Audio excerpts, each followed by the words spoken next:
Welcome to the DentiMax Tip of the Week. In this week's tip, I'm going to go over creating a code. We'll start by going to your list menu in the top left corner and down to Service Code List.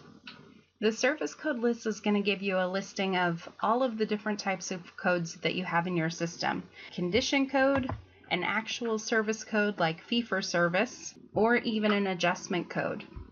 We'll start by creating a new service code that's going to be a specific type of patient refund.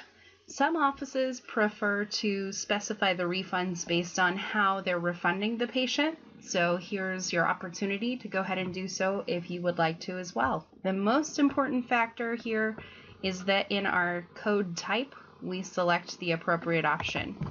When it comes to issuing a patient refund, our appropriate option is going to be based on how we're paying the patient back. Since a patient payment comes in the form of check or cash or even credit card, we're going to refund them in those same ways. So the type of code I'm creating is going to be based on patient check, cash, or credit. We'll go ahead and choose patient credit card payment. I know it says payment in this section, but when using it from the refund button under issue patient refund, it becomes a negative payment, which makes sense if you're giving money back to the patient. It's not an adjustment to the actual procedure code itself. It's actually a payment that you took in that you are giving back. So in the description line, I'm going to go ahead and type patient refund via credit card. And in my code abbreviation section, I'm just going to put CC refund. Now we can save our changes for that code, and then we could go ahead and create a new service code that would be a patient refund via check if we'd like. So we could put CK refund. Description would be patient refund via check, and then the type of code we would be creating would be a negative patient check payment, which of course the system is set up to handle in and of itself by using that issue patient refund button from the patient's ledger, which would show up right here on their ledger section. So if I go there real quickly, we have the opportunity to choose our refund code here, which we would choose either our credit card refund or our check refund, and then put our appropriate amount under the refund column. If you need further assistance regarding issuing a patient refund, please look up our YouTube video for issuing the patient refund. Moving forward, if we go back to create a new service code, I can create a fee-for-service code like selling a toothbrush or perhaps some sort of product by selecting either fee-for-service or other fee. If we choose fee-for-service, if this were, for example, a toothbrush, you'd want to go ahead and put that in the other category and not necessarily attach an appointment length to that product. Treatment area can be defaulted as the mouth, and if it's a code that you do not wish to bill to the insurance, you simply select do not bill to insurance. We'll plug in the description here, electric toothbrush, and perhaps my abbreviation for that code would be ECTB for electric toothbrush, and save our changes. You'll notice in your system that there are some defaulted codes that show up. There's options for metal try-in, delivery of denture. These are what I like to call dummy codes that are not necessarily codes you would bill to the insurance, but that you'd like to track in your system.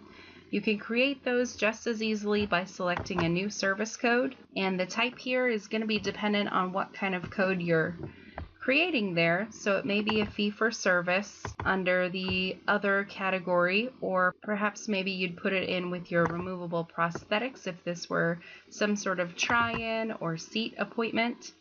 Plug in your description and an abbreviation.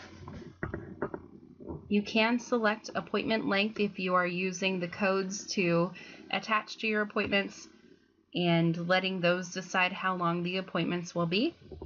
Treatment area, you can choose surface tooth, root, mouth, or quadrant. And once again, if we're not necessarily attaching a fee to this, we can put do not bill to insurance if it's not an insurable code anyway. And in the fee amounts, you'll notice here's all of our fee schedules. and you would simply plug in what you're charging per fee schedule. For example, the UCR, you may actually charge $20 to the patient, but under the information tab have it be an uninsurable item. We can also create different condition codes to add to our list a little bit further. So if we scroll down here, you can see that we've got cracked tooth, impacted mesial, etc. Fractured post is C0017 for that condition code. If you wanted to put in a condition code for supernumerary tooth so that you could chart that in the patient's chart and attach a button to it, we would select a new service code first, put in perhaps C0018 so that it shows up in the same section as your other condition codes, and in the description just type in the condition you're placing here.